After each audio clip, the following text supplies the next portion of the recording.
Periods are a pain, aren't they? But in my work as a clinician, period health is one of the first signs that I look at when assessing a dancer's nutritional status. So I need you to know how to support optimal period health. And today, that's exactly what we're chatting about. I'm Rachel Fine, registered dietitian nutritionist and founder of To The Point Nutrition. A dancer's performance is a direct result of hard work and motivation. So where does food fit into this?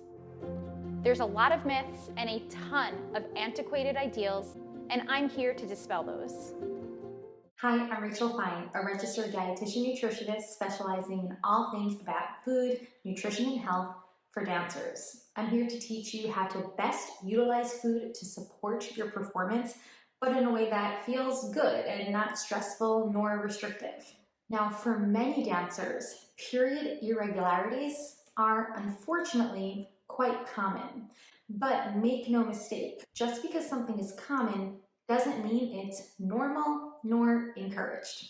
In fact, period irregularities could be a sign that something way more serious is going on.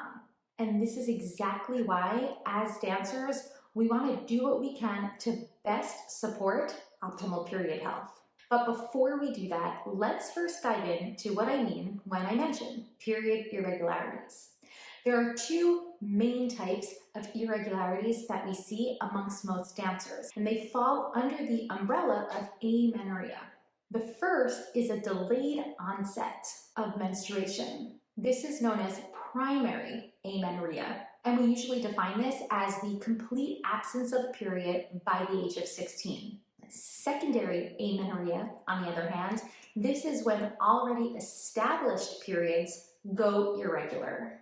Either periods that have been well established and regular go irregular for 3 or more months, or periods that have not yet been established or regular in any one dancer's life go missing for 6 or more months. So, as you can see, there are a couple different categories when we're defining which type of amenorrhea a dancer might be struggling with.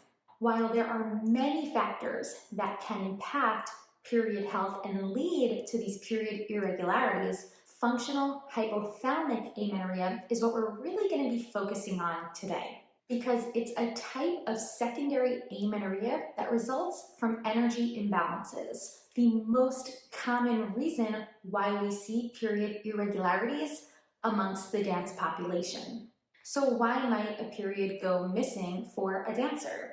Well, the first thing we look at are energy imbalances. Now, an energy imbalance means that your body doesn't have enough calories coming in to match the calories coming out, or the calories expended through your physical dancing, but also through your metabolic functioning. And this manifests in two different ways, either with underfueling or not eating enough, and or over-exercising. So these are the two main red flags that I'll look for when considering why a dancer is experiencing irregular periods. But those aren't the only reasons why this could happen.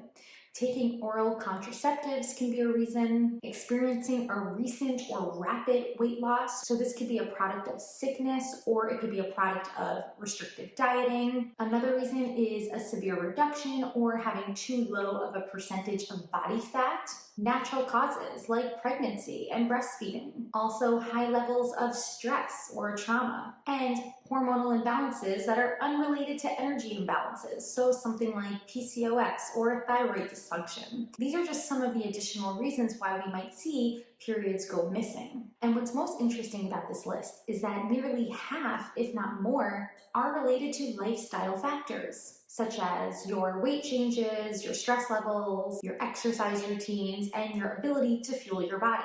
And that type of secondary amenorrhea that I just mentioned earlier, functional hypothalamic amenorrhea that usually occurs from energy imbalances, happens when the hypothalamus, which by the way is a gland located at the base of your brain, dysregulates and slows production of two key hormones necessary for regular menstruation, specifically estrogen and progesterone. Now you might be wondering, Rachel, I'm not looking to get pregnant anytime soon. Why do I even need to have a period? Well, let's back up a little bit. The production of those hormones, estrogen, progesterone, and even testosterone, are needed for way more than just reproductive purposes. In fact, these hormones play key roles in other metabolic functions, such as the building of strong bones. And this is where we start to see the onset of negative complications associated with energy imbalances, specifically relative energy deficiency in sport, or RED-S, a topic I previously covered in another video.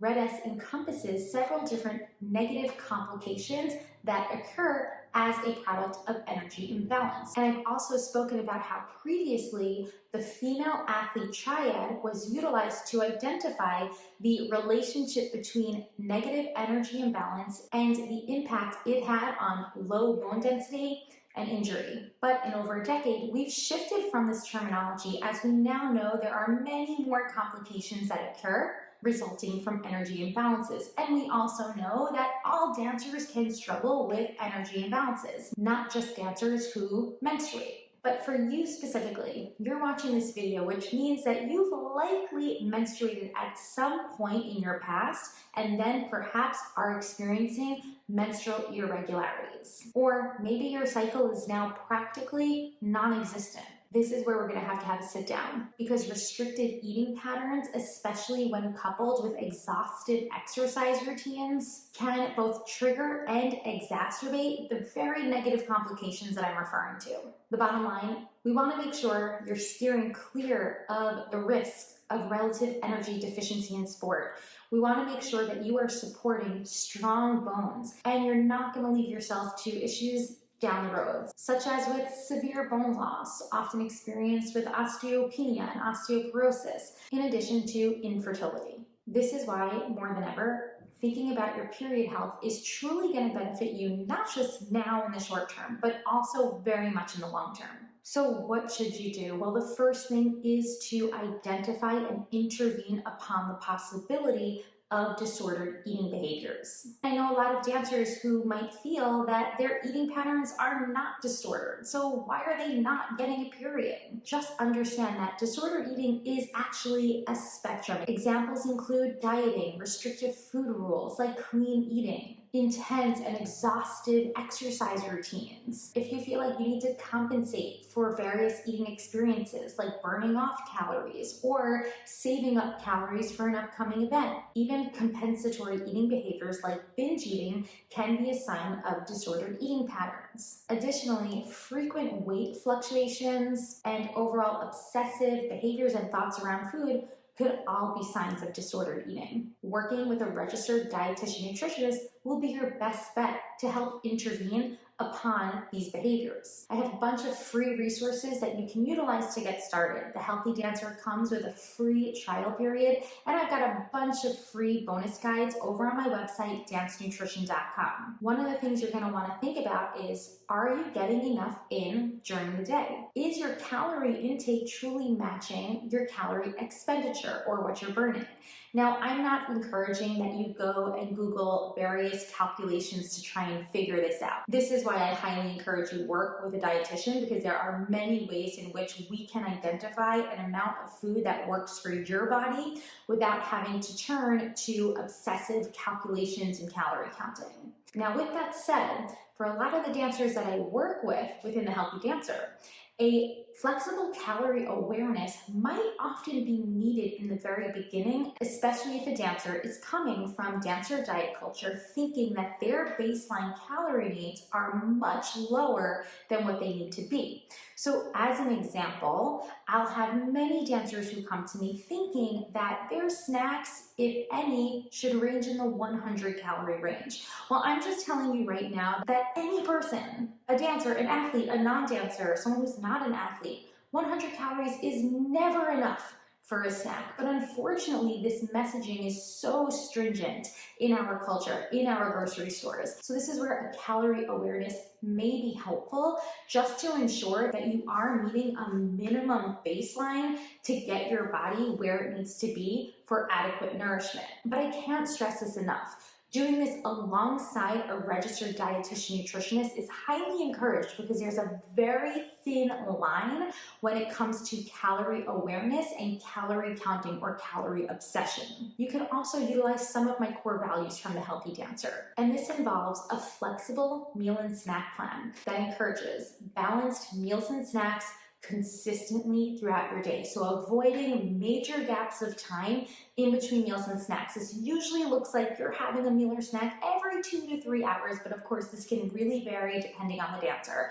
Some dancers I work with, you'll need to have a snack closer to every 2 hours. Other dancers, you might be able to go more like 3 hours in between your meals and snacks. But it's super important that when we're constructing these meals and snacks, they're balanced so that they promote energy, fullness, satisfaction to get you through those couple hours.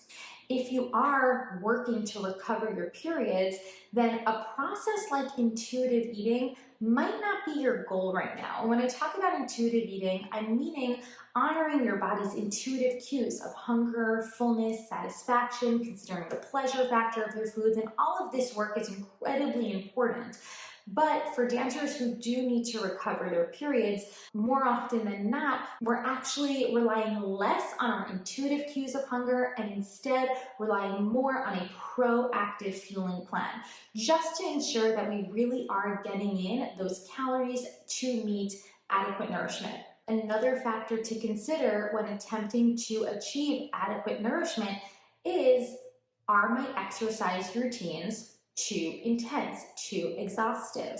I've had to work with some dancers who will take some time off just so that we can get their body to a place of energy balance, only to soon after reintroduce dance in a way that is more sustainable and supportive. What's the point of attempting to maintain an exhaustive dance and cross-training schedule if it's just gonna lead you to injury sooner than later? We really want to practice sustainable behaviors as dancers. So if this means dialing down your cross-training habits, then this is something to seriously consider. I will hear from a lot of dancers who will say, Rachel, I'm eating a very sufficient amount during the day. I'm fueling my body with balanced meals and snacks. I'm eating consistently, but I still don't have a period. At this point, we say, well, what do your movement routines look like? There's no doubt that dancers, more than the average person, move more. And if you can't take time away from dance, can we dial down other physical activity in your schedule? Exhaustive exercise routines can really exacerbate a chronic level of stress in your body. We really want to make sure that we're encouraging adequate rest and recovery. And if it means having a conversation with the higher ups in your schools and in your companies, well, then this is something that's going to be super important. Remember, the health and sustainability of your dancing is going to reflect upon your ability to reduce your risk to injury. If we are partaking in behaviors that are increasing your risk to injury, we're not supporting your long-term performance. And this is even more of a reason for studio owners, teachers, directors to really support rest, recovery, and more sustainable behaviors. So once you've evaluated your eating routine, you're fueling your body adequately, you're honoring your body's need for rest and recovery, are there additional points that we can think about to help with period recovery? And yes, we can consider some nutrients to help support the process even more. The first nutrient I want to highlight is fat. As I mentioned earlier, not having enough body fat on your body is one of the reasons why we see periods go missing. Fat also plays a major role in vitamin and mineral absorption. Vitamin D, an important vitamin for bone building, is considered a fat-soluble vitamin. Essentially what this means, our bodies need fat for the absorption, transport, and utilization of vitamin D. There's even some preliminary research supporting full-fat dairy for not just bone health, because it's rich in calcium and vitamin D, but also for period health. So dancers, swap those low-fat yogurts, swap out that fat-free milk, choose whole. One study found that 1 to 2 servings of full-fat dairy per day supported ovulation. Whole grains and other sources of complex carbs can help to promote steady blood sugar. Whole grains and complex carbohydrates like rice and whole grain bread can help to support steady blood sugar and a hormone called insulin. But just beware, Complex carbohydrates are rich in fiber, and fiber is great for our body's digestive regularity and blood sugar control. But too much fiber might be related to period irregularities. This is something that I often see amongst dancers who are partaking in clean eating. Those very dancers who are telling me, Rachel, I'm eating enough, I'm eating a sufficient, quote unquote, healthy, quote unquote, clean diet, why aren't I getting a period? It could be related to an excessively high intake of fiber. So if you can relate, if you feel that most of your choices are whole grain or rich in fiber, while I know this challenges most of the messages you've likely heard around carbohydrates, I do want to encourage you to make some swaps to lower fiber options throughout this period recovery process. And the last nutrient I want to highlight is iron. Plant-based foods like beans and lentils, in addition to dark leafy greens and meats, might also promote fertility. So we covered a ton in regards to what dancers can consider when constructing a meal plan that supports period health.